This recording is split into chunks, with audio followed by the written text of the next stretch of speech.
This is a Hitachi framing nailer, and I'm going to go over some things in supplement to reading the manual. This machine shoots between 2-inch and 3¼ inch framing nails that are like so. They're plastic collated, and they are about 21 or 22 degrees. And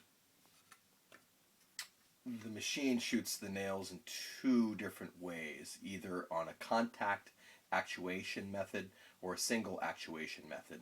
And what that really means is whether or not when you pull the trigger and you press it down, does the gun go off or not.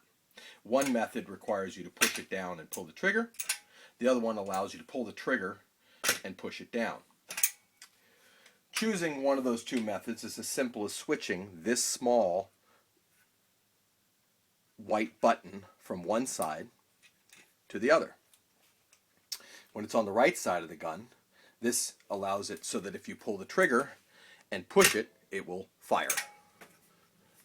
When this switch is on the left side of the gun, looking at it from it backwards, if you pull the trigger and touch it down, it won't go off. You have to touch it down and pull the trigger. All nail guns or framing nailers load roughly the same way. There is this piece of metal that you catch with your thumb and pull back. You take your strip of nails, put them in, like so, and then you release this small lever here that allows this to go forward.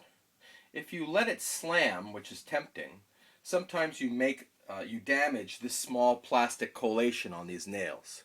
So it's best practice is to release this and let it come forward with your hand so that it's loaded like this.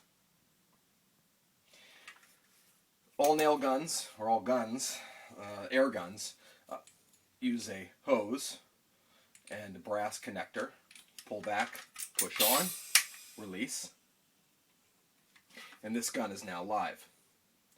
I've got it on the left side of the selector, which is the single actuation, and so if I pull the trigger and push it down, it doesn't go off. This is what I prefer because it's safer. So now if I push it down and pull the trigger, it fires a nail. Make sure that you wear glasses when you do this. The plastic collation does fly all over the place, and you don't want to get any of that in your eyes. The manual goes over all the safety features of it, but that's something good to remember. All nail guns that we rent come with 50 feet of non-kinking hose and 150 psi pump. The pump has two ports, but it's a small pancake compressor, so operating two guns on this thing aggressively, you may have problems with this machine keeping up with you. So we recommend that you really only use one gun on it, even if there is two ports. All pressure, or the pancake compressors that we rent out, have a regulated pressure and a tank pressure. The regulated pressure is the pressure that goes into the line, which you must keep, in this case, between 70 and 120 psi for this nail gun. If you exceed 120 psi, you can break the gun.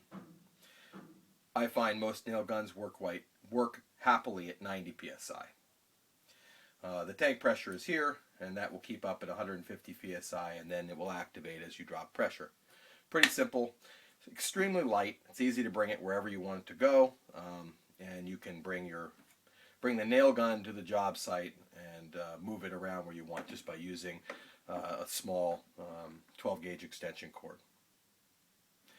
That's it. I can't really think of anything else other than Hitachi nail guns are the framing nailer that everybody I know who is in the trades generally picks up. It was a tough call on whether to get a Max instead of this, but we chose a Max coil siding nailer, and we chose the Hitachi for purposes of framing. I think you'll be really happy using this.